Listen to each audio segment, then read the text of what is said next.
Benvidos, benvidas a outra conversa máis do Orgullo Galego. Benvidos a este podcast que xa levamos, se non me equivoco, 145 conversas, penso, dende que comezamos xa no ano 2021.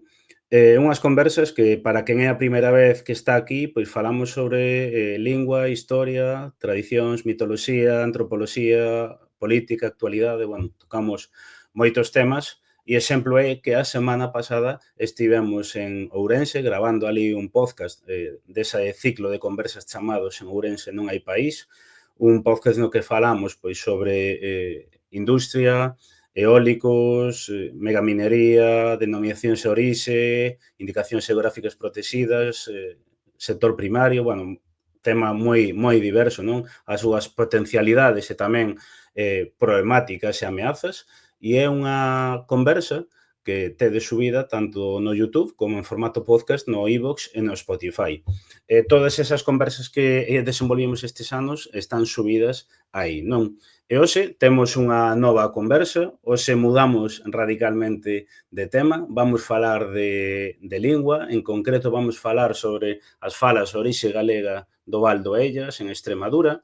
E para iso que mellor que contamos cun convidado de luxo como é Xosé Enrique Costas. Sabedes que Xosé Enrique Costas é natural de Mantelas, Freixeiro, en Vigo, é profesor universitario dende hai 39 anos, é catedrático de Filoloxía Galega da UVigo, director do Departamento de Filoloxía Galega da UVigo, onde tamén foi vicerreitor de Cultura e director da área de Normalización Lingüística. Sabedes que el, como lingüista, ten unhas liñas de investigación que son a dialectoloxía galega, fundamentalmente a do galego de Asturias, León, Zamora e Cáceres, e tamén a sociolingüística, non? Aí temos libros moi destacados, non? Como son a Guía das Linguas de Europa, outro libro mítico como é 55 mentiras sobre a lingua galega, pero tamén, digamos que por devoción, traballa na obra poética e traductora de Cunqueiro, materia sobre a que ten publicado dúcias artigos e 7 libros. Tamén de Cunqueiro ten recuperado máis dun 100 de poemas inéditos en libro. Sobre as falas de orixe galega do Val do Ellas, ten publicado máis de 30 artigos científicos e 7 libros. Podemos destacar a súa obra principal, non? Da que vamos falar hoxe tamén, que é As falas de orixe galega do Val do Ellas, Cáceres, que ademais editouno en Xerais no ano 2013. E con esta presentación tan completa, vamos darlle paso, vamos comezar a falar dun tema que a verdade que é moi interesante. Moi boas. Que tal? Boas tardes. Escoitase ben. Perfectamente. E nada, darche a benvida a estas conversas de Orgullo Galego, que a verdade tiña moitas ganas de contar contigo. Xa faláramos hai un tempo, pero ao final non podíamos concretar nada. E nada, darche a benvida. Pois eu encantado de estar aquí convosco. Hoxe vamos a falar dun tema que a verdade é moi interesante, sorprendente para moita xente, non? Pero que ti levas traballando nel moitísimos anos e tes un coñecemento, se non é total, case total, aínda que sempre tema, sexa o tema que sexa, sempre estamos aprendendo permanentemente, non? Pero é certo que levas moito tempo con el, pero antes de entrar en materia, eu sí que quería preguntarche, pois, pouco como comezou o teu interese, non, por estas falas do Val do Ellas. Pois mira, isto foi que eu no ano 91 formaba parte do Seminario Permanente de Lingua de COU, que eran a xente que preparaba as probas do selectivo, que facía os exames do selectivo e tal. Eu era un membro máis daquela comisión e o presidente da comisión, que era Francisco Fernández Rey, comentounos así nun momento de distensión, un momento de café, díxonos, pois acabo de vir dun congreso en Cambridge e había ali un lingüista catalán que dixo que aquelas falas que hai alá no noroeste de Cáceres, que, na opinión del, que aquilo é máis galego que portugués, inda que nós sempre estudiamos como portuguesas, porque están alá baixo e están pegadas a Portugal. Entón, o normal é que fosen falas portuguesas, non? Pero este di que non, que aquilo ten que ser galego. E dixo, moi ben, que curioso, que quedou así, non? A ver se imos ter nós o noso Alguer, como teñen os cataláns no, o Alguer alá na illa de Sardeña e tal, que un resto é unha colonización que quedou alá. E quedou así, pero esa Semana Santa do 91 eu estaba ca familia en Aveiro e a verdade é que, sí, Aveiro moi bonito, e Costa Nova, toda aquela zona, pero non sei como, mirando un mapa de estradas, vin que, concho, que habería escasamente 2 horas entre Aveiro e aquel val que me chamara a atención, non que nos... Entón collín e dixe a familia, bueno, vou un momentiño a Extremadura, a ver se veño esta noite ou veño mañán. Total, só había 2 horas de ida e volta, o sea, 2 horas ida e 2 volta. E cheguei, o primeiro que cheguei foi, estaban en festas e había uns cartéis enormes luminosos que poñían boas festas. E xe, bueno, boas festas tamén é portugués, non pasa nada. Claro. Pero claro, de repente parei no Hotel La Palmera, baixei e topei co que é ainda hoxe o seu xerente, daquela, pois, o meu primeiro informante. Nada, cheguei ali, pero dixen bos días, boas tardes, eles contestaronme boas tardes, empezamos a falar, eu en galego e eles nunha cousa que de repente a min pareceume máis galego que outra cousa. Pareceume máis galego que outra cousa. Dixen, ostra, pero estes tipos falan moi parecido a nós. Moi parecido a nós. Entón recordei que Paco Fernández Rey comentáranos que un camioneiro valverdeiro estivera nun programa de Reixa, daqueles programas que facía Reixa na televisión galega, Sitio Distinto, e que todo o mundo quedou tamén impresionado, que parecía, por unha parte parecía galego, ainda que tiña as súas cousas raras, e por outra parte que era moi raro que fose galego a 500 km de Galicia. Entón, ben, aquela noite estiven con Chuchi, que así se chama o xerente este, Xesús Lajas Carrasco, estiven con el, bueno, pois tomando, despois de cear, tomando uns whiskies, e marchei para casa, para a cama, ás 4 da mañán, con todos os paradigmas dos verbos irregulares xa tomados, porque os dialectólogos somos así, imos falando, imos anotando así de media langueta todo o que nos vai chamando a atención, pero bueno, funlle preguntando, ao día seguinte preguntei e dixen, e quen hai aquí estudiosos e tal? Entón comentou-me, hai un señor aí en San Martiño que se chama Domingo Frades, que ten escrito cousas e fai poemas sobre estas falas e tal. Fun falar con Domingo Frades, o meu gran amigo Domingo Frades, que morreu hai 2 anos, e que foi, ata que morreu, foi académico correspondente da Academia Galega para aquelas zonas, desde o ano 94. Ben, eu entrei en contacto con aquelas falas, con algúns falantes conscientes. Estaban creando unha asociación que se chamaba A Nosa Fala, Fala e Cultura, a nosa fala é de agora, Fala e Cultura. Entón, pois, claro, eu dixenlles, pero vos que pensades que falades? Non sabemos, portugués non é, castelán non é, falamos o de aquí. E, home, pero, entón eu dixenlles, joder, se eu vou a San Martiño, saben que non son de ali por 2 cousas. Primeiro, porque ali coñeces todo o mundo, non? E segundo, porque pola maneira de falar notan que fala algo raro. Entón se me preguntaban, ois, ti non és daqui, non? Ti que és das Sellas ou de Valverde? E xo, non, son galego. Ah, bueno, entón, claro, tiñas que ser galego. De repente iba a Valverde e falaba e dicían, ti non és daqui, non? E xo, non. Ti que és, de San Martín ou das Sellas? E xo, non, son galego. Ah, claro, galego, tal, tiñas que ser galego. Todo o mundo recoñecía no galego algo próximo. Algo próximo. Desde logo, ben diferente do portugués, é moi diferente do español, pero recoñecían os próximos. Entón, empezaban a contarche historias da mili, de cando había mili, que se encontraban na mili galegos con xente de aquí, e que os de aquí que se facían pasar por galegos, ou da emigración, xente deste val que foi directivos de casas de Galicia en algunhas cidades suizas, é dicir, que había moito contacto e moita afinidade. Entón, eles vían sempre con moita simpatía todo galego que chegase por ali, porque ademais sempre che contaban, fun outro día, fun a Galicia a levar non sei que pedido, parei na mezquita a comer, e decíamos, na Gudiña a comer, e decíame a xente, usted de que parte de Galicia é? Pois eu dicía, non, son de Cáceres. Que non pode ser. Tiña que sacar o DNI para que visen que era de Cáceres e que non era galego. Pero claro, pola maneira de falar, a xente identificaba. Falan un galego raro, pero é galego. Porque isto, para que non o saiba, en que zona de Cáceres está Pois é todas estas? no puro noroeste de Cáceres, rayando con Portugal polo noroeste e oeste, e un pouco no sur, e rayando con Salamanca polo norte nordeste, e o resto raya co resto da provincia de Cáceres, porque pertencen á provincia de Cáceres.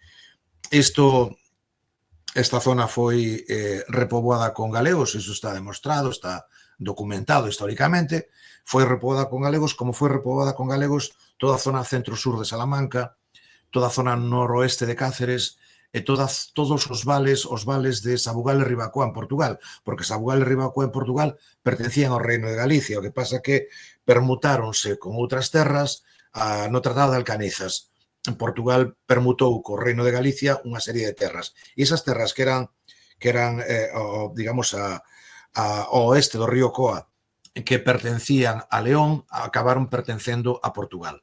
Entón, toda esa zona foi de repoboación galega, e aí están uns documentos interesantísimos, que son os foros de Castelo Rodrigo, que son os documentos do século XIII, finais do XIII, XIV, e os foros de Castelo Rodrigo están escritos nun tipo de lingua que é un galego, non portugués. Porque diste, pero que en galego e portugués xa no século XIII eran o mesmo, sí, pero había trazos morfolóxicos e morfoloxía verbal, non che digo grafías, trazos morfolóxicos que eran puramente galegos e non existían ao sur do Miño. Eses trazos morfolóxicos estaban aí, de morfoloxía verbal. Entón, hai, por un lado, temos nas falas de Castelo Rodrigo trazos morfolóxicos, desde logo a tradición escrituraria galega e non a portuguesa, non, ali non hai NHs, nin LHs, nin cosas destas, e por outra parte empeza a haber, notase tamén algún trazo leonés polo medio, algún trazo que é puramente leonés. É dicir, era unha repoboación feita con xente maioritariamente galega, pero tamén habería elementos leoneses no medio. Entón, as falas de Castelo Rodrigo, na época medieval, representarían esa fala nivelada dos colonos. Así o din os grandes filólogos portugueses, Luís Felipe Lelei Sintra ou Clariña de Azevedo Maia, cando estudaron estas falas. E realmente as súas orixes, polo tanto, claro, porque hai xente que di que, bueno, que pode ter orixe no Astur leonés, hai xente que di que pode ser portugués, que incluso eu cheguei a escoitar que dicían, bueno, é portugués, pero como están moi castelanizados, pois é como se falas en galego, o galego actual. Entón, quero dicir, realmente está documentado ou, quero dicir, ou a maioría dos estudosos acreditan en que teñen claramente unha orixe galega? Está claro que é unha fala galego-portuguesa, non? É galego-portuguesa porque ten todos os trazos do galego-portugués. A non ditonación, corno, pedra, erva, terra, nosa, é dicir, aí non hai ditonación. Entón, por lo tanto, non pode ser asturleonés nin castelán, é galego. Segundo, cae o N intervocálico, din cear, e din lúa, e din, cae o N intervocálico, e din corazós, outros din corazóns, pero hai dos concellos que din corazós, e o Concello de Valverde di corazóns. Corazóns camións, corazóns camións. Bueno, iso portugués non é. Logo hai cae o L intervocálico, o PL, KL, FL da che, como pluvian da chuvia, clavis da chave, é dicir, todas as evolucións normais para o galego deronse aquí, están aquí. Entón, e a maiores ten unha serie de solucións que acaroan máis do galego que do portugués. Pois, por exemplo, o que che dicía agora, é dicir, os plurais das palabras acabadas en N nun concello, no concello máis poboado, e en NS, como galego occidental, corazóns, camións, pantalóns, capitáns, e nos outros dous concellos é como galego central, corazóns, camións, capitás, non? Etcétera. Sí. E teñen o enevelar, como temos nós, unha, algunha, iso non ten nin o portugués nin o castelán. E logo o enevelar nos mesmos casos que nós o temos, cando din, por exemplo, non hai ou non é. Un castelán sería imposible que dixera non hai, diría non hai e non é. Non, estes din non hai e non é. co N velar puro noso. E teñen moitos máis fenómenos, e logo en léxico teñen moitísimos arcaísmos que en galego desapareceron, en galego medieval desapareceron, aquí siguen vivos. Poñoche un par de exemplos. A froita esta que ten 1000 grans, non? Que aquí non é moi normal. Isto coñecemos hoxe a forma española Granado-Granada. En portugués teñen un arabismo, Román Romazeira, é un arabismo. Aquí teñen a forma medieval, migradeira, ou pronunciado como a ser rápido, como en inglés, migreira, que é como aparece no noso léxico medieval. Ou, por exemplo, do latín mulus, o sea, mula, con caída do L intervocálico, eles teñen o mue a múa, como tiñamos nós na época medieval, o mue a múa. Hoxe temos mulo e mula por castelanismo, igual que ten o castelán, ou o portugués, que tin macho, ou din mulo, ou din tal. Dicir, xa temos o castelanismo, eles non. Siguen conservando eses arcaísmos que, pero con total naturalidade, non hai que dino os nenos, dino os rapaces, os malotes que andan en moto rectificada, ali todo o mundo fala así. Entón, claro, hai moitas formas que a nós nos poden resultar un pouco arcaicas ou simplemente descoñecidas, que, se imos ver, por exemplo, está no galego medieval. Outro, ahora mesmo, que imos ter dentro dunha hora. Nos en galego temos trono, tronar. Non? Eles teñen a forma arcaica. Troar. Non? Claro.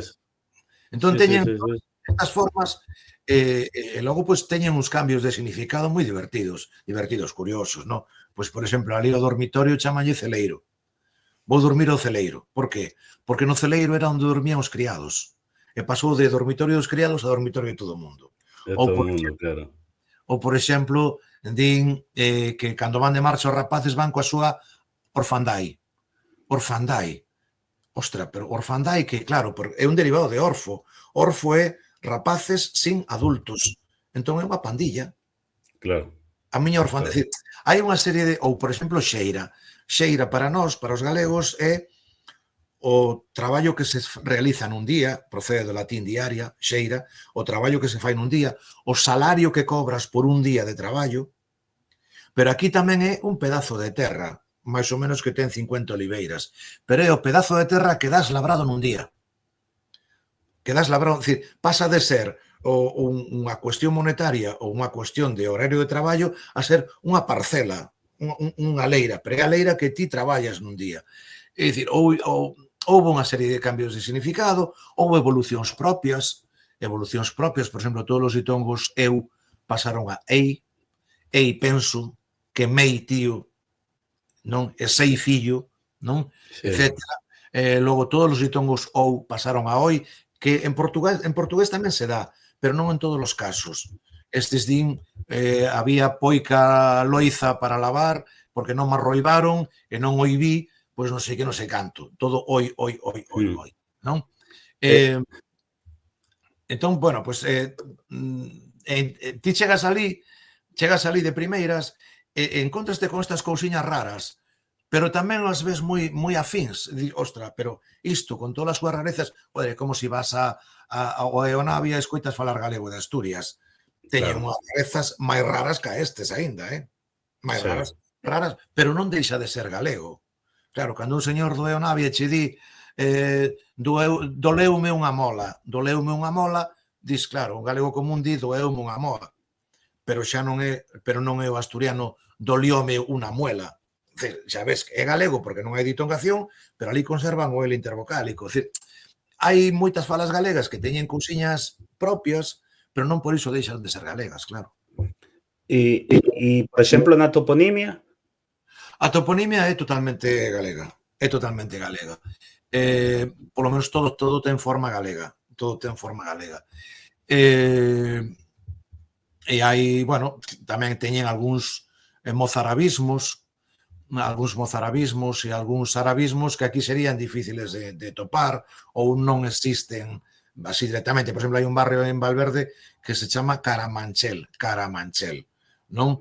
E hai un río que se chama Fumadel. Estas terminacións en el sería o noso elo. Eso é mozárabe. Non é nin castelán, nin portugués, é mozárabe, punto. Entón, bueno, si tes unha dúcia de mozarabismos, nós temos recollida uns 4.000 topónimos no Val. Unha dúcia de mozarabismos, unha dúcia de arabismos que puderon ser posteriores, por exemplo, os Abanxís, unha zona que se chama os Abanxís. Si é un árabe, é un arabismo, pero entrou na época dos árabes ou entrou posteriormente porque existe a palabra Abanxil. Claro, entendes, non sabes se é recente, unha formación recente ou non, non o sabemos. O que sí, pois, contoche un detalle curioso da toponimia. Ali a toponimia está toda acastrapada, toda acastrapada. O sea, a xente sigue chamando as cousas como se chaman, pero nos mapas ou oficialmente aparecen outras cousas. Por exemplo, hai un... Ali, claro, díxenche antes que todo o que é ou, en galego e en portugués, ali é oi sempre. E entón, un souto é un soito, pero un couto tamén é un coito, non? E entón, hai ali un lugar que lle chaman os coitos. E son os coitos porque son os que serían os nosos coutos. Iso, na fala dali, non ten problema. O problema é cando lle meten artigo en español e poñen los coitos. Entón, en español, los coitos xa soa outra cousa. Parece que é, pois iso, a pinacoteca municipal, non? Claro, claro. Por exemplo, iso pasou certamente, o sea, pasou en realidade, un señor en Borcollo Tractor nun lugar que se chamaba eran a Sobreira, na Sobreira. En Borcollos o tractor nun lugar que se chamaba Sobreira. Claro, chamaron desa estrada cun móvil que pararon un coche, estaban como a 4 kilómetros da estrada, pararon un coche, outro señor chamou tal, tumba, e chamaron a urxencias. Está en lugar que se chama Sobreira. O helicóptero non daba topado o lugar da Sobreira. As ambulancias mandadas desde Coria non topaban o lugar da Sobreira. Por que? Porque nos mapas oficiais únicamente aparecía el Alcornocal. Claro. Sí. E Alcornocal ali os paisanos non saben, dice, e este Alcornocal onde está? Pois non sei, ese xa non sei onde está. A Sobreira, a Sobreira é aquí, despois do río Pesqueira, despois xa non sei que. É dicir, mesmo a toponimia pode provocar problemas importantes, sin ni siquiera xa, que ás veces traducen a machada, pero outras veces deforman de tal maneira que aquilo é incomprensible, Por exemplo, hai ali unha parte do río das Sellas, que ten unha ponte de pedra, non é medieval, pero é de pedra moi bonita, que se chama a Ponte de Regañacús. A Ponte de Regañacús porque comenta a xente que era ali onde as mulleres se ian lavar. A Regañacús, pois está claro, non? Claro. Oficialmente, Puente de mal nombre. Puente de mal nombre. O sea que, claro, todo o mundo sigue dicindo Ponte de Regañacús, pero ninguén pensa en Regañarcús, porque sempre chamamos así. Xa, digamos, queda desposuído de toda a significación antiga. Chámase así e punto, ninguén cuestiona por que se chama así. Pero claro, oficialmente Puente de mal nombre. O sea, a ele segue a pasar na actualidade o que pasaba aquí, bueno, no franquismo e non só. Exactamente. Bueno, hai todas as... Bueno, claro, as Sellas, por exemplo, as Sellas, o Concello das Sellas, aparecen todas partes como Eljas. E claro, as Sellas a Eljas hai unha traducción rarita de todo, pero que non sabe por qué, pero xa aparece en mapas do 19 Eljas ou Erjas, das dúas maneiras. Hoxe oficialmente é Eljas, pero claro, as Sellas. Eu que conste que eu ás veces mandaba cartas por correo postal a propósito para demostrarlles que chegaban. Se eu puña fulanito de tal, calle das Migreiras 13, as Sellas, Cáceres, esa carta chegaba. Por qué? Porque o que lle importa o carteiro é o código postal. Claro. Entón, eu dixo, podedes usalo oficialmente nos envíos postais. E, bueno, a toponimia, entón, está totalmente deformada e non hai maneira non hai maneira de facer entender ás autoridades que empreguen valentemente iso. Outra cousa é a toponimia urbana. A toponimia urbana, xa no ano 91, cando eu cheguei por ali, no Concello das Sellas estaba totalmente en Lagarteiro, na variedade local. Entón puña Calle das Migreiras, Praza do Forte, Praza de non sei que, Rúa de non sei canto, aparecía, estaba Camiño de non sei canto, Camiño do Forno, pois estaba Camiño do Forno. Claro. Por qué? Porque sempre se chamou Camiño do Forno, como lle vou chamar? Entón estaba, a ver, fora unha corporación que o primeiro que fixo foi quitar todos os alcázares e todos os generales do franquismo e poñer os nomes de sempre. Porque os que despois, no Concello de Valverde, algúns sí, outros non. Algúns sí, outros non. E no Concello de San Martín de Trebello, o que fixeron foi poñer as placas bilingües. Calle da Palla, Calle de la Paja. Entrado Forte, Entrada del Fuerte. Pero primeiro poñen a forma local. Primeiro poñen a forma local e depois poñen debaixo en castelán. Entón, son estas tres situacións, non? Sí, os alcaldes dentro da súa competencia municipal poden facer cousas, pero date conta que nas nacionalidades históricas, en Galicia, Euskal Herria, países cataláns, vivimos nunha burbulla, porque fora de nós o que hai é un españolismo lingüístico rampante, é dicir, é moi non comprenden a nosa realidade. Mira, contoche un caso. No ano 93 ou así, nas Sellas, había un equipo de fútbol que se chamaba Amigos das Sellas e do Sei Castelo. Amigos das Sellas e do Sei Castelo, porque ten un castelo arriba. Bueno, pois Amigos das Sellas xogaban na Liga Extremeña. Non sei, sería regional, non sei que liga é. Entón, o que me contou isto foi o actual alcalde, Toño Bellanco, que era o presidente daquel clube. Cando Amigos das Sellas ian xogar a Plasencia ou a Coria, os lagarteiros, os habitantes das Sellas, estean onde estean, entre eles falan lagarteiro, que como lle chaman a variante súa. Pásame a tú, a miña, centra, por abaixo, non, dama por arriba, tal. Xogando fútbol falaban entre eles. É túa, non, é miña, tal. Esas cousas. Entón, os xiareiros dos outros equipos, Coria, Plasencia, Montánchez, etc., cando escoitaban que eles falaban nalgo distinto do español, do castelán, animaban a cada seus equipos berrando España, España, España. E eles ofendíanse todos. Coño, que pasa, que nós non somos españois? Que pasa, que non somos españois? Que non, pois non somos portugueses, que somos españois, que temos aquí o carné, non sei que. Sentíanse ofendidos, pero era simplemente iso, escoitalos falar nalgo diferente, ou o caso que contaban dúas neniñas lagarteiras, collían un autobús para ir a un instituto a Follos, Ollos, en español, fora do Val, e iban falando en lagarteiro, cando baixaban, seguían falando en lagarteiro entre elas, e os compañeros empezaban a burlarse delas. Guau, guau, guau, guau, guau, guau, que estades ladrando, que estáis ladrando? Claro, elas, por vergoña, cambiaban de idioma. Entón, é dicir, fora do que somos as comunidades con lingua propia diferente do castelán, ter unha lingua propia diferente do castelán non se entende. Non se entende, sí. Neste caso destas minorías, incluso hai belixerancia. De acordo?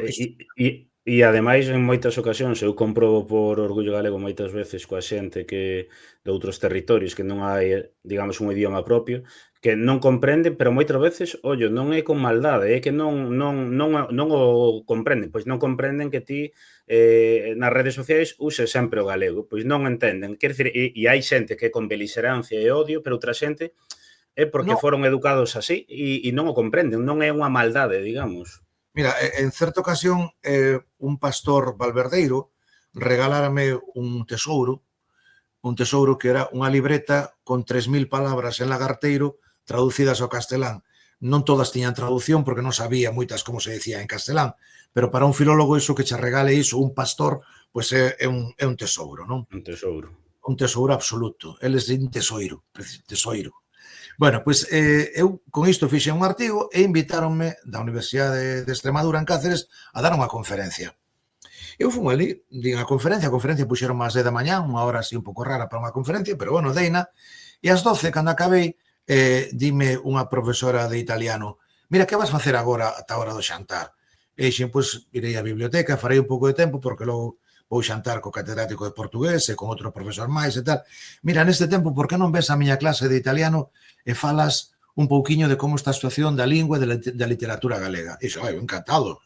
Non che podo, non tes que pagar nada. Eu vou ali e solto o espichiño. Entón falei do boom da literatura, da poesía de muller, das poetisas boísimas que temos, da narrativa, dos novos narradores, das correntes que hai na literatura galega, da situación da lingua, bla, bla, bla, bla, bla, bla.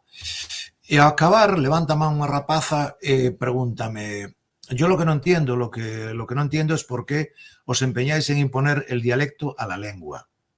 Claro, eu quedei a cuadros e dixen, como? Sí, porque tenemos una lengua que es el español y vosotros vuestro dialecto lo queréis imponer a la lengua que es... E dixen, pero estaba en quinto de italiano, quinto de italiano. Claro, a ser profesora ao ano seguinte. E dixen, bueno, creo que temos unha percepción distinta do que é lingua e do que é dialecto. Para ti que é unha lingua e que é un dialecto, decía a rapaza. Lingua es la del país, la de España, y dialecto es lo que se habla en cada zona. Y que no es como, no tiene valor, tal. Ah, bueno, o sea que si ti máis eu imos agora a la Seu d'Urgell e estamos falando en catalán, estamos falando un dialecto, non? Sí, claro. E damos 2 pasiños, entramos en Andorra e xa pasamos a falar unha lingua. Por arte de maxia. Bueno, me está usted manipulando. Decía, no, manipulando, non, estou che dicindo, a ver, é o mesmo caso. máis claro. Imos ti máis eu ao aeroporto de Madrid e collemos un avión a San Juan de Puerto Rico. Imos falando español polo camiño, estamos falando un idioma, unha lengua. E cando baixamos en San Juan de Puerto Rico, empezamos a falar un dialecto. Explica isto. Entón, a tipa, claro, viuse pillada, protestou ali, non sei canto, e acabou marchando. Pero cando acabou, díxome unha profesora, amiga miña, este é o nivel normal aquí. Este é o nivel que hai aquí. O nivel que hai aquí. Nun congreso en Salamanca, eu discutín con unha profesora na Universidade de Salamanca que galego, vasco e catalán non eran dialectos. Que iso era na época de Franco, que eran dialectos que cando se consideraban dialectos sociais, de dialectos lingüísticos en ningún caso. Sí. ¿No? Pero esta sensación de que aínda non se fixo pedagogía suficiente sobre a riqueza lingüística de España, non se fixo. Outro día, recordas cando foi este problema que houbo con que non se puido facer o galego oficial na Unión Europea porque houve estados que non quixeron, que non quixeron e que España, ante o temor da derrota, porque con un só que vote en contra xa está, retirou a proposta.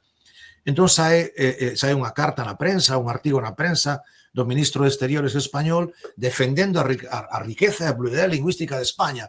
Eu digo, chaval, moi ben, alégrame que o PSOE faga isto, porque hai cidades de Galicia onde o PSOE non fai iso. Onde non fai iso, onde non defende a pluralidade, a riqueza que temos. Entón, está moi ben que o fagas, pero empezade pola propia casa. Dende abaixo, sí. E un exemplo témolo na cidade na que vivimos ti máis eu. Exactamente.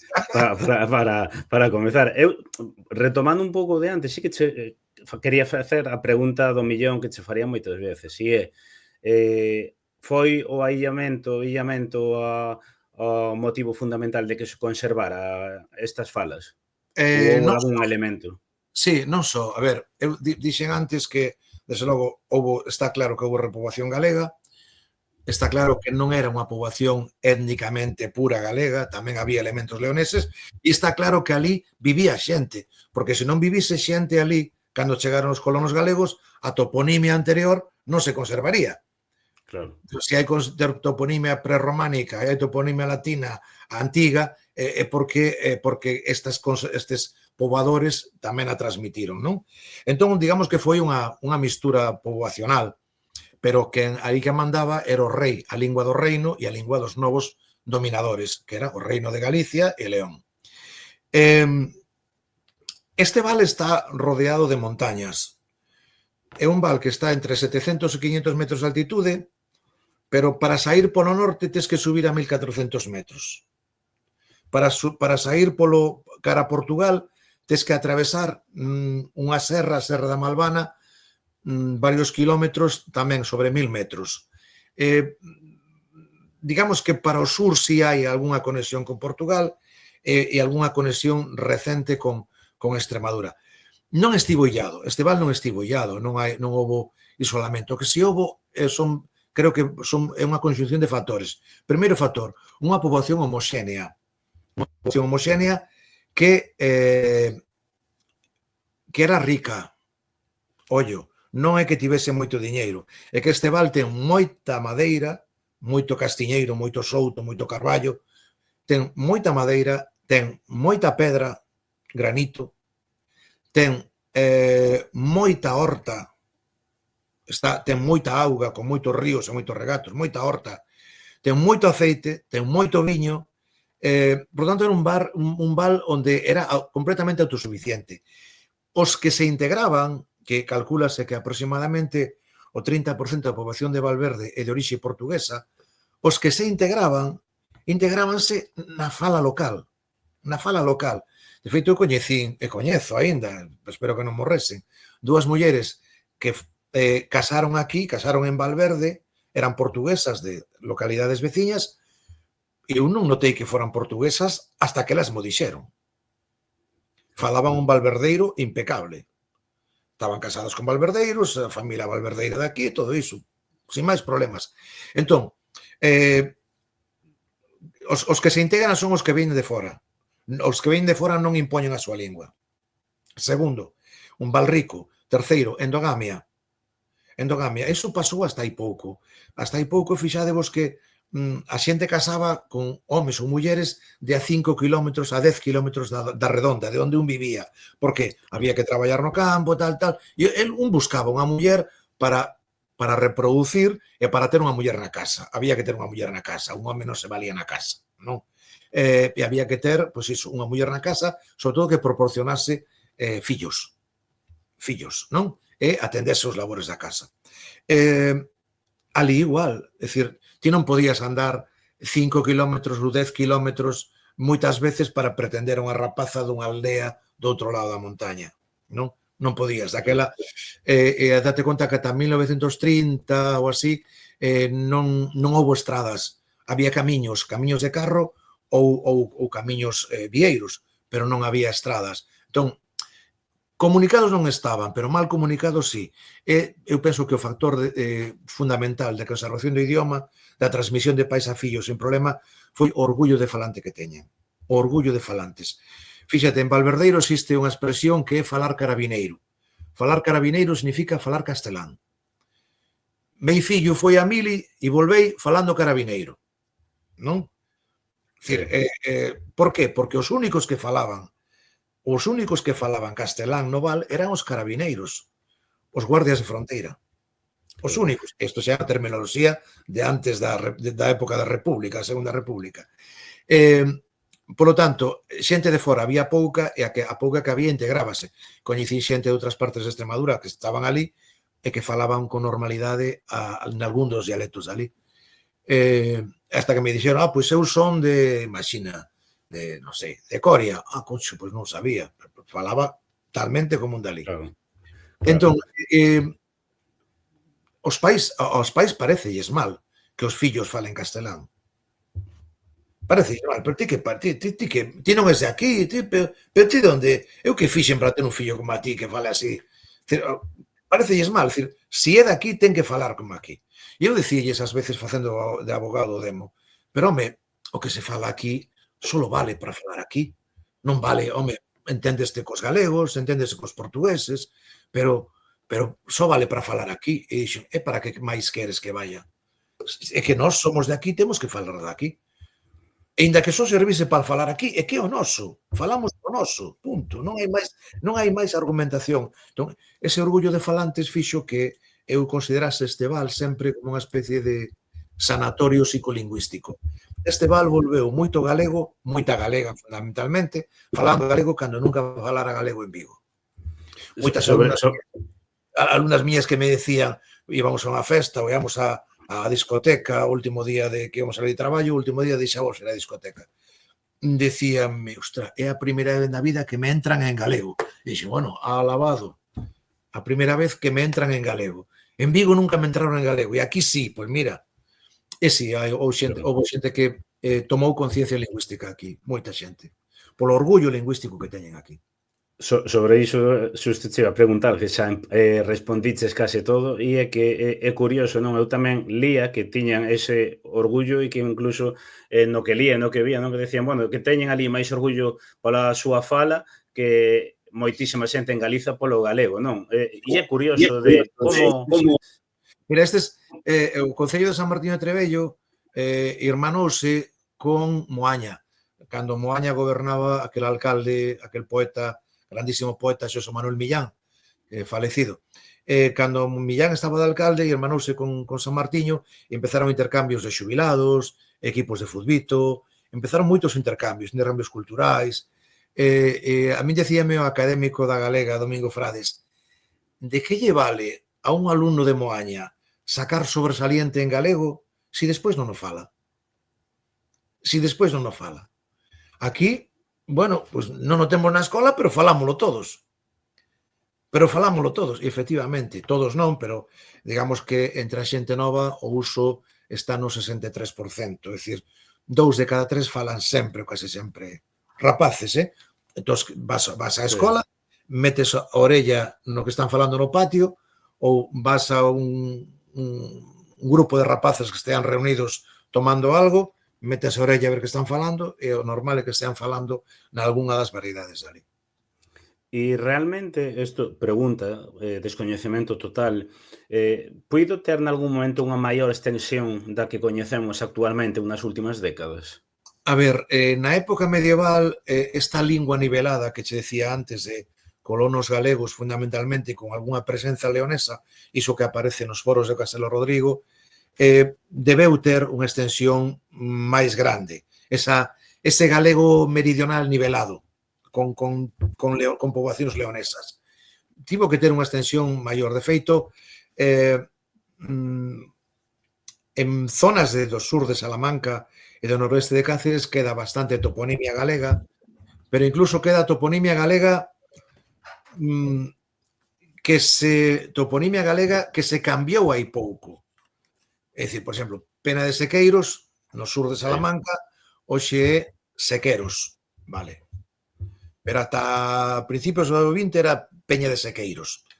Ou unha zona que se chama Vega Meán, bueno, esa Vega teria que ser Veiga, non? Pero Meán é galego puro, é do latín medianos, como Vila Meán aquí en Nigrán, non? Meán. Claro, a eses de Vega Meán chamaban de insulto os seus veciños los meones.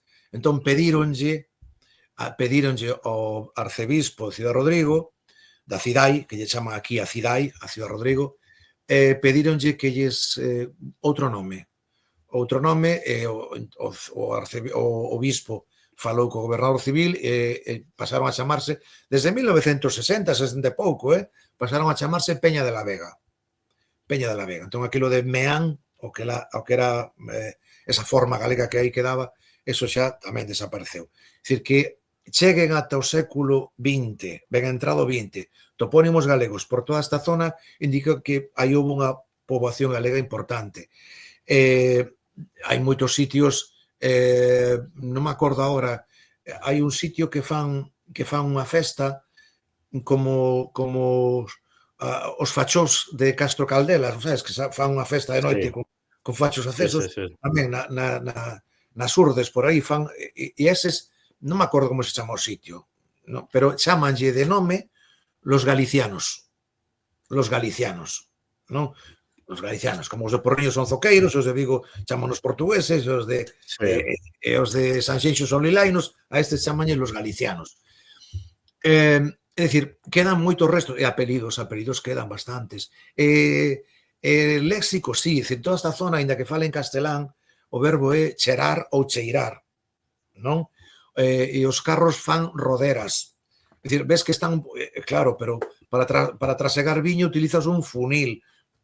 Queda léxico galego. Que pasa? Que hoxe non se pode, non, aí o que se fala é un castelán dialectal puro, nada máis. Aparte Claro, cunha fonética do sur. Fíxate que esta xente, estes do Val do Río Ellas, onde se fala estas variedades de galego, eles cabréanse ás veces cando o resto dos extremeños non nos consideran extremeños. E por que non nos consideran extremeños? Porque non aspiran la S, cando din Extremadura ou cando din estoy aquí. Toda claro. Extremadura di estoy aquí. Estes din, falando en castelán, estoy aquí. Entón, como non aspiran o S, si di, no, ti non podes ser extremeño.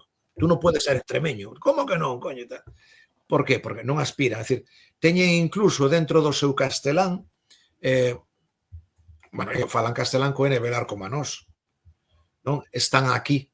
Non din como diría os casteláns de arredor, están aquí. Din, están aquí. Co N velar final. É dicir, vamos, a extensión tivo que ser máis grande. Por que queda neste val? Pois queda neste val, pois primeiro pola riqueza do val, o que se decía, por esas condicións de certo relativo illamento, pero todo polo orgullo e pola endogamia. Aí hai 6, 7 apelidos que se repiten en todo o mundo, en todas as persoas prácticamente. Claro. Tamén algo que me parece interesante é que perspectiva, que visión teñen eles de Galicia ou do galego, se é maior que a que podemos ter os galegos precisamente deles, non? A ver, para eles Galicia é unha sorpresa moi agradable. Viren a Galicia e poderense entender cos galegos sin cambiar de idioma, para eles é unha maravilla. É como para un galego cando vai a Brasil. E non descoñece que co seu galego se pode entender en Brasil Claro. perfectamente. Mellor que en Lisboa, porque en Lisboa igual tarda un par de horas en a facer a orella, pero en Brasil Sí. xa cae de seguido, non? Primeiro iso, segundo, sempre xogan co equívoco de, no, eu son galego de Sarria, pero de Sarria, sí, hostia, pues, que Sarria falades un pouco raro, entón sempre xogan co equívoco, sempre fan esas bromas. E logo, cando chega algún galego por ali, o primeiro que lle din, cando escoitan falar é falamos moi parecido, falamos como a vos. Sempre. Temos cousas distintas, eles din coisas. Temos coisas distintas, pero falamos como a vos. Sí. E tamén, claro, a min algo que me resulta curioso é cando chegaches ti ali a primeira vez, un pouco como foi a acollida da xente, quero dicir, sorpresa que alguén fose interesarse polas súas falas, máis sendo galego ou xa houbera galegos antes? No, a ver, ali galegos interesantes polas falas non. Si, houbera, o ano anterior a que chegara eu, minto, o ano anterior estivera un profesor que xa está xubilado da Escola Oficial de Idiomas de Pontevedra, Carlos Llús Respaldiza. Carlos Llús é integrante con María do dúo Migallas. Os Migallas de canción infantil, pois o Barbas, o que canta, que toca a guitarra, é Carlos Llús. Pois Carlos Llús, a raíz do programa ese que vos dixen de Antón Reixa, de que levou ese camioneiro valverdeiro ali e ademais entrevistou sentado Reixa nun coche de choque e o señor, o camioneiro, sentado noutro coche de choque ali no medio do plató da televisión, que vin o vídeo eu e é bastante cómico. Carlos viu iso e saiu cos seus alumnos de excursión aquí. A primeira excursión de galegos foi a de Carlos Llús, pero Carlos foi directamente a San Martiño de Trebello, non foi aos outros dous lugares. Si, Carlos pasoume a min algúns impresos e algunhas pegatinas e cousas que facían na fala e dixo que, bueno, que estaban sorprendidísimos. Carlos Llús, entón, sabían xa que estuvera Carlos por ali, estuveran algúns investigadores cataláns,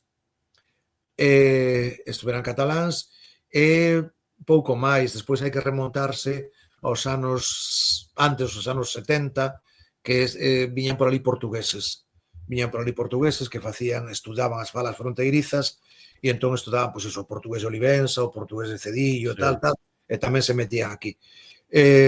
E pouco máis, pero investigadores galegos por ali non, despois de que aquí demos noticia, empezamos a publicar cousas, a TVG editou algún vídeo, empezaron a ir por ali.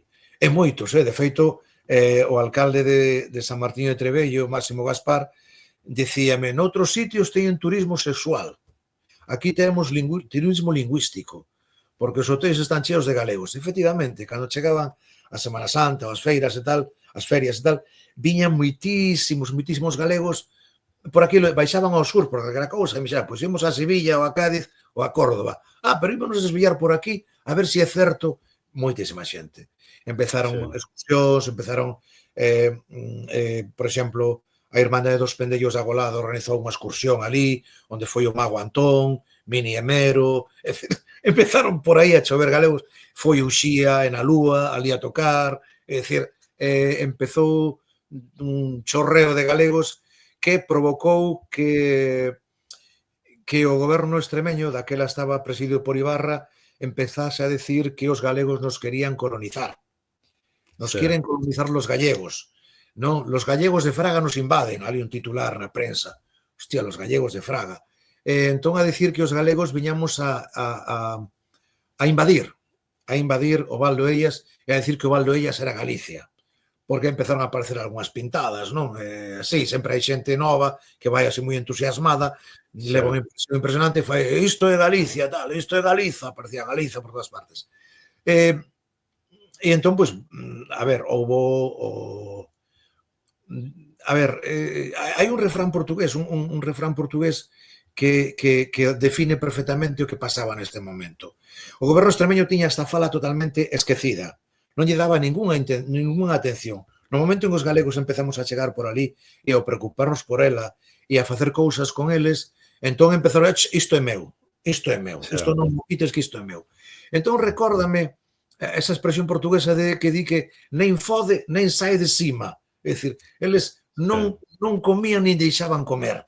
Entón aquilo era horroroso, é dicir, non faz nada por esta lingua e tampouco deixas que os demais intentamos facer, pois, congresos, fíxate que fixemos un congreso ali no ano 98, creo, no 98 fixemos un congreso ali e tiven que pedir que viñese de parceira a Universidade de Extremadura para que non nos visen como colonizadores. O sea, como que organizaba a Universidade de Extremadura, cando organizamos todo nós. Pero baixo a tapadeira da Universidade de Extremadura fixemos ali un congreso, pero senón non podíamos, porque que nos crucificaba a prensa. Pero esa non era a percepción que tiñan os nativos, entendo? Non, para nada. Era a percepción que había desde Cáceres e desde a capital, e a percepción que había por parte do PP e do PSOE, a pesar de que o PSOE local, o PSOE do Val do Ellas, que gobernou casi sempre en todos os concellos, sigue sendo moi favorable á lingua. Claro. De feito, os concellos do PSOE fan todo na lingua. Todo.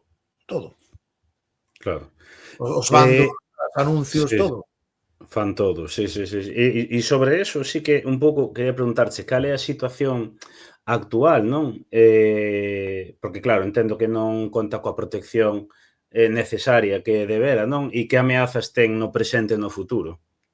A ver, non conta con ningún tipo de protección. Foi, no seu momento, despois de que os galegos fósemos por ali e tal, para diciren que facían algo, declarárono bien de interés cultural. Pero, a ver, declárase bien de interés cultural unha ponte, un castelo, unha igrexa, e aí sabes como actuar para protexelo. Pero un ben inmaterial como a lingua, declarárono e non fixeron nada. Nada de nada. Nin introducción na escola, nin cursos para administrativos, nada. Simplemente a cartelería municipal está na fala porque os concellos queren. Centro de Soidi é saúde. Centro de Soidi, pois está centro de Soidi. Piscinas municipais, pero porque o poñen os concellos. Porque poñen os concellos motu propio. Entendes? Claro, Ameazas. A principal ameaza é unha ameaza demográfica. A recesión demográfica. Nestes momentos, os 3 concellos perden poboación. En San Martiño e nas Ellas, que son concellos de case 1000 habitantes, xa non nacen nenos ou nacen moi pouquiños. E entón, posiblemente, en 3-4 anos pechen as escolas ali. E en Valverde non, en Valverde sí, pero en Valverde pasa unha cousa. Valverde é o sitio máis grande, que ten 3500 habitantes, e en Valverde perdón, en Valverde, que é o centro comercial dali, un sitio con moito trasego de viaxantes, mercadorías, etcétera, etcétera, etcétera, Valverde empeza a ver moito matrimonio mixto con xente de fora, porque hai moita comunicación, claro.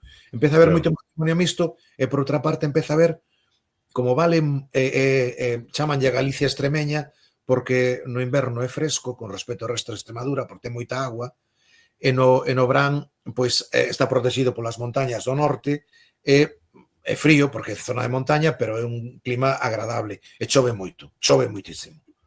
Non? Chove moitísimo. Entón, por iso, e está indo moito xubilado, dentista, veterinario, arquitecto, xubilado de outras partes de Extremadura ou de Madrid incluso, que compran casas, restauranas e instalanse ali a vivir. Esa xente son focos de castelanización. Fíxate que na maior parte dos matrimonios mixtos nas casas falase castelán, pero fora das casas os nenos aprenden o dialecto local por contacto cos seus compañeiros, porque o resto dos seus compañeiros están falando. Fíxate, falan nas casas, imagina, nas casas falan o 60%, pero chegas ao colexio é o 80%. Por que? Porque a maior parte da xente fala, entón, pois, ti arrastraste. A mí decíamos farmacéuticos de Valverde, hai moitos anos, dicía, bueno, nos chegamos aquí e, bueno, el dialecto, decían eles, el dialecto lo entendemos moi fácil, sí, a los 2 días lo entendemos, pero nuestra hija a la semana ya lo estaba hablando. ¿Qué remedio lle quedou? Claro, claro. Sí. Os rapaces non teñen problema, non teñen... Os pais tampouco facían por falalo porque era el dialecto, pero a rapaza era a lingua de integración. A lingua de integración. Iso sigue funcionando. Por unha parte, entón, está decrecendo a poboación, hai matrimonios mixtos, hai poboación, sobre todo poboación xubilada, que se vai xubilar ali, poboación de certo nivel económico, certo nivel cultural, pero que en ningún caso van a aprender a lingua. E si constitúen focos de castelanización. Iso por un lado, a nivel humano.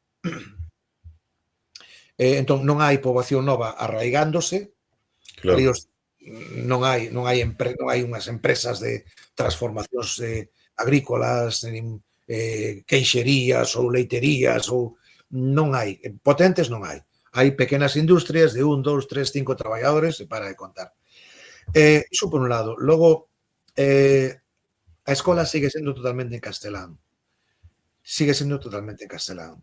E inda que os rapaces falen e whatsappeen e chateen na fala, non saben como escribila.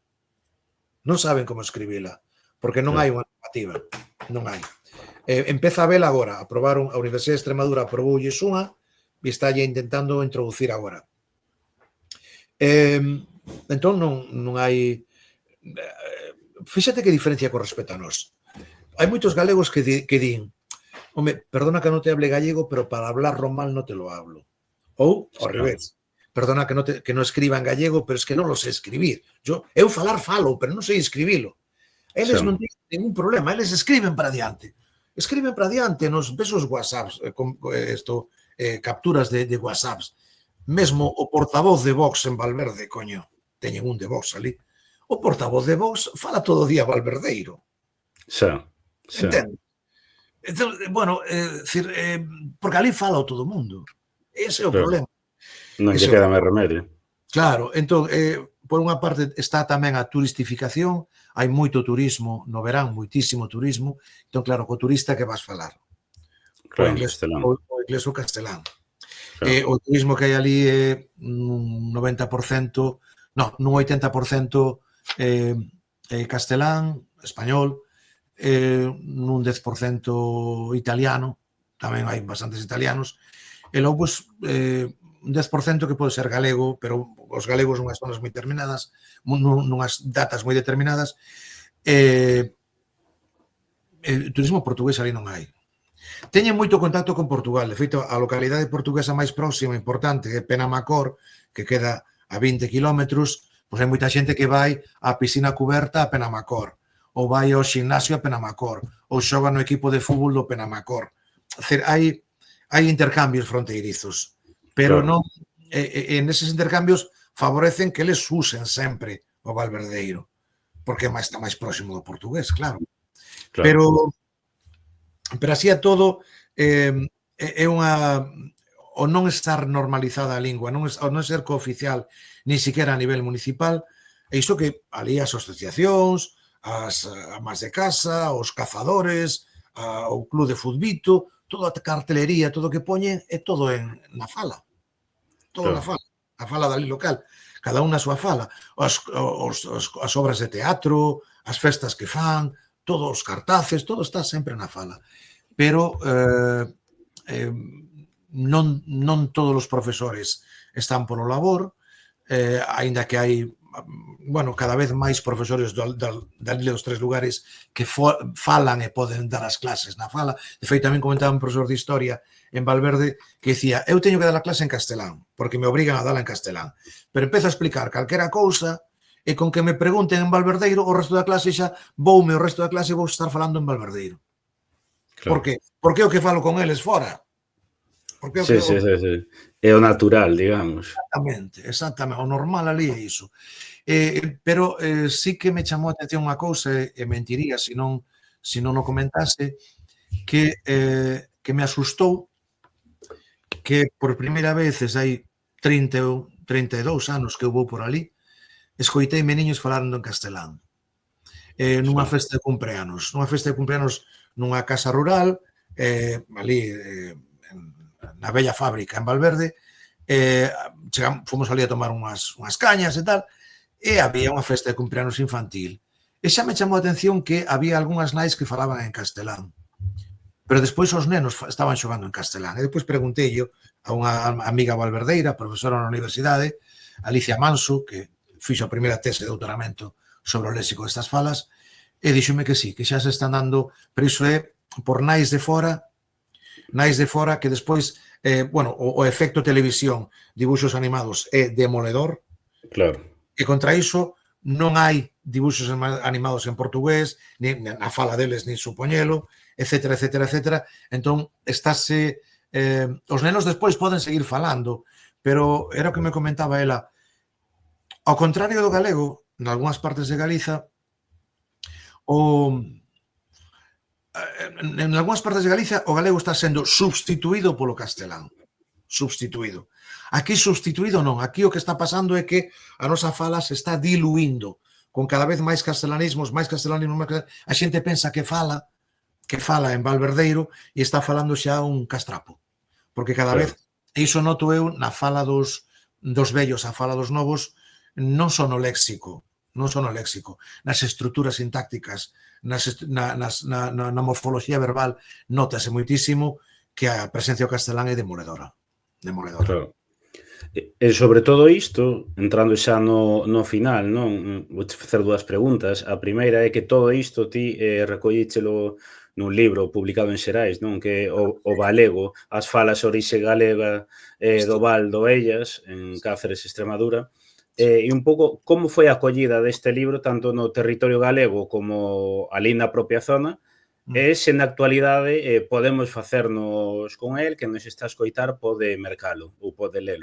Eu creo que sí, que non está descatalogado. A ver, xa ten 12 anos no mercado, pero non sei, supoño que se se pide algunha librería, que o poden, se se encarga, ao mellor vas a calquera librería e non está, pero poden encargalo porque supoño que en Xerais que terá que haber algún depósito.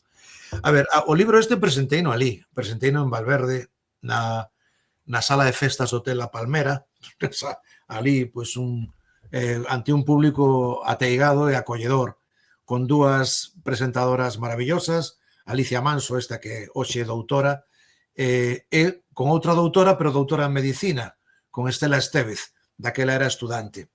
E hoxe, pois, é unha famosa médica. Estas dúas, unha falante de Valverdeiro e outra falante de Lagarteiro.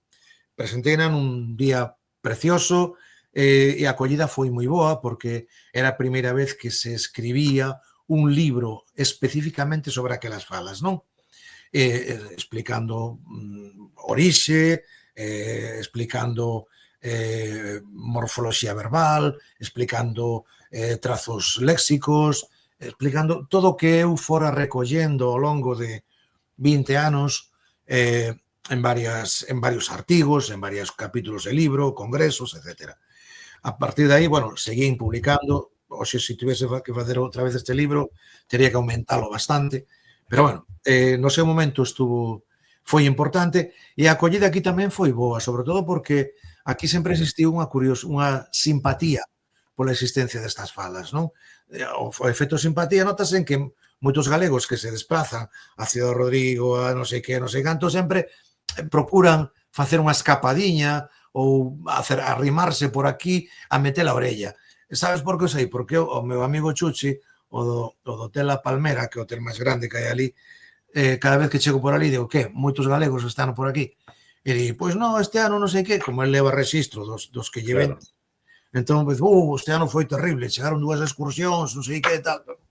Entón, pois, sempre hai pinga de galegos ali, curioseando. Hai pouco, creo que foi o ano pasado, foran Pepe Barro, Enrique Sanfiz e outros amigos de Ferrolterra, de Terra de Trasancos, foron por ali e fixeran unha reportaxe que despois publicaran en Sermos Galiza e en Radiofusión, en outras emisoras, en outros medios galegos sobre esta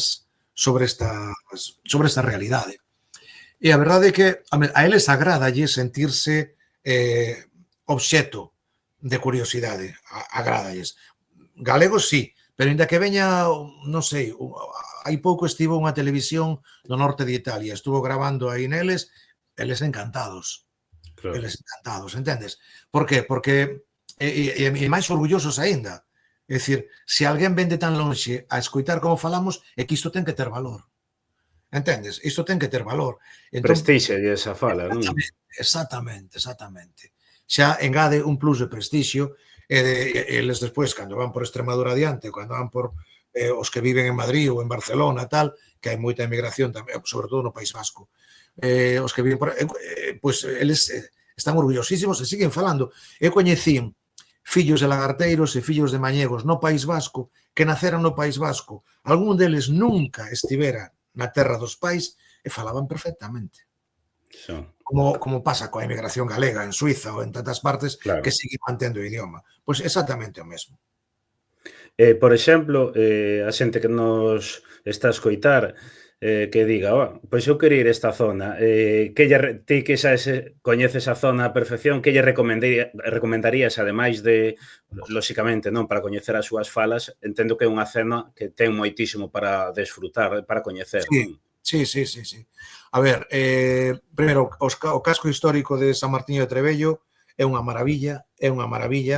Eu recomendo facelo de noite e cando abren as minas, porque teñen as minas de auga arriba, pola parte de arriba do lugar e os campos por debaixo. Entón, abren as augas e todas as rúas teñen un rego de auga polo medio porque van para os regos de abaixo. Entón, para min, sigo dicindo que un dos praceres máis inmenso é camiñar descalzo de noite pola rúa de San Martiño de Trebello, de noite, en silencio absoluto e mollando os pés naquela auga, non? De verdad, para mí é unha sensación de felicidade absoluta. San Martiño de Trebello é unha maravilla como lugar, arquitectura tradicional, comida, hai un par de lugares, un deles na praza que se come moi ben, Sabores de Sempris chamase, e outro de los cazadores, tamén comese moi ben. Despois hai que ir ao estanco. Se alguén vai a San Martiño de Trebello, hai que ir ao estanco e preguntar por Julián, que ten varios locais de viños típicos, e ademais aí vende literatura galega, vende libros sobre esta zona, e bueno, se vas a de Julián, vaiche vender hasta a súa nai, porque el quere vender. Pero bueno, atende perfectamente, encantado da vida aos galegos, bandeiras galegas por ali, extremeñas, todas as que irades. De feito, Julián, todos os días de San Martiño, que é a festa grande do lugar, 11 de novembro, sempre contrata gaiteiros galegos. Eu teño encontrado ali algunha vez uns gaiteiros de Redondela, a última vez que estive estaban tocando Airiños de Caldelas, de Castro Caldelas, sempre contrata gaiteiros galegos para alegrar a festa. Logo, as sellas ten o castelo na parte de arriba do lugar, o castelo ten unhas vistas moi bonitas, está arquitectónicamente, está moi deformado, pero bueno, digamos que as vistas que ten desde arriba e a zona do castelo que está semi-restaurada é chula. E Valverde, que é o sitio máis grande, pois bueno, ten zonas de paseo ao redor do río, ten, bueno, tedes tamén roteiros pola montaña, varios roteiros pola montaña, ata o Pico Xálima, algúns chaman este val de Xálima, o Pico Xálima é o que preside o val polo norte, ten 1492 metros, a cifra é fácil de recordar. E logo, pois, na parte do sur, do que é a devesa de Valverde, eu recomendo sempre dar unha volta por Salvaleón, que son as ruínas dunha fundación dos reis galegos Fernando II e Afonso IX. Nunha das últimas manifas da lingua en Santiago, topei cun grupo de arqueólogos galegos que coñecín ali unha vez e dixeronme que estaban excavando en Salvaleón. Estaban excavando, non sei que nos contratou, se a Diputación ou o Concello, están empezando a excavar Salvaleón. Salvaleón é unha cidade murallada preciosa, debeu ser preciosa, conserva toda a muralla, están ruínas, claro, todo arruinado, pero se a restaura un pouquiño pode quedar un lugar chulo. Está moi bonito, en unha zona por aí. Todo o campo de Valverde ten zonas de roteiros maravillosas. Recomendo ir na primavera en estoupido de cores e de sensacións olfativas e de paxaros, decir, unha devesa verde, porque claro, estás en Extremadura, pero estás nunha Extremadura verde, Claro. unha Extremadura moi verde. Bueno, pues o campo de Valverde, pues eso, para andar, para rutas en moto tamén, en bici, e sobre todo o capital, o maior atractivo que ten esta zona é a xente. O maior atractivo é a xente. Entrar nun bar e poñerse a falar con calquera. Oi, ti es galego? Pois mira, aquí estive un galego unha vez, ou estive en Galicia, empezanche a contar a súa vida, levanta a súa casa, métenche do viño deles. Cuidado co viño deles. Entra moi ben, pero ten moita máis gradación que o noso. Entón, pois, é perigoso. Os embutidos ali tamén son moi ricos, e os queixos. Entón, bueno, de traer hai que traer, desde logo, aceite. Teñen unha cooperativa ali que se chama, bueno, a cooperativa de San Martín, pero logo teñen que fai un aceite que se chama o Lagar dos Lopis, e ese o Lagar, ese o ten o apóstrofo gastronómico que tamén temos aquí nós, Mesón o Carro, e que lle poñen ese rabicho, igual, o Lagar dos Lopis, ese o ten tal. E hai ali unha almazara que se chama As Pontis, que fai un aceite maravilloso que se chama Vieiro. Entón, eu recomendo para a xente que lle guste a repostería, por exemplo, bueno, primeiro, aceite Vieiro, pero se che gusta a repostería, pois te salí aceite con aroma de vainilla, aceite con aroma de café, aceite con... Ten moitísimas, porque ele experimenta moito. Miguel Carrasco chamase o dono da almazara, é un rapaz novo, amiguísimo de Galicia e do galego, podedes ir por ali, encantado el de recibirvos. Está pegado ao casco de Valverde, inda que xa é Concello das Sellas, claro. Pois con estas recomendacións eu quero animar a xente pois que a vaya por ali. Eu tamén, aparte, quero ir, que xusto o ano pasado estivera Mérida, Cáceres, Plasencia, Badaxoz, etc. Claro, logo a xente dicime, como non fuches por esa zona? Pois é algo que me quedou pendente para este ano, así que tomamos nota destas recomendacións. Recomendar eu tamén o teu libro que recolle todo isto e moito máis o que falamos hoxe, e tamén que aproveita a xente pois para mercar un libro que é máis recente de publicación, non? Que é a Fala, o galego de Vigo, non? A Fala de Vigo, que é un libro... A Fala de Vigo, perdón que te interrumpa, a Fala de Vigo non se vende. É un libro que vai a estar nas librerías, pero que a xente pode pedir, pode ir polo Concello de Vigo e recollelo, porque agora van sacar unha segunda edición que paga o Concello de Vigo, vai ter 1000 exemplares. Entón, podes ir polo Concello de Vigo a pedilo, ou podes encargalo en algunha librería de Vigo, porque van deixar para regalo en moitas librerías de Vigo, pois que hai xente que pregunta, oi, este libro onde podo comprar, como diste agora? E digo, non, é que non se vende. Non, é un libro de presente, de regalo. Vale. Pois anotado queda. Nada, pola miña parte, darche as grazas por esta conversa tan interesante que, como dicía ao comezo, tiña moitísimas ganas de facer. Eu aprendín moito e nada, darche as grazas e espero tamén pronto poder facer algo aí sobre as falas outros sitios, tamén a de Vigo, que creo tocas temas moi interesantes, non? E que creo que é importante que tamén, pois, quen aínda non o coñeza, pois, poida saber de toda esta riqueza. Así que nada, pola miña parte, moitísimas grazas. Pois eu quero agradecervos a vos, a ti, Borxa, a acollida, sobre todo, agradecerche como galego, preocupado pola lingua, o labor tan importante que faz desde Orgullo Galego. Pois moitísimas grazas, ojalá poidamos seguir traballando así moitos anos e nada, deixámolo aquí para a xente que nos está a escoitar e que entrou tarde. Esta conversa quedará subida en iVoox, en Spotify, formato podcast, pero tamén no YouTube e nada, para calquera cousa podedes falarnos, podedes falarlle a él e seguiremos nas próximas semanas en novas conversas. Moitísimas grazas e chao. Hasta logo.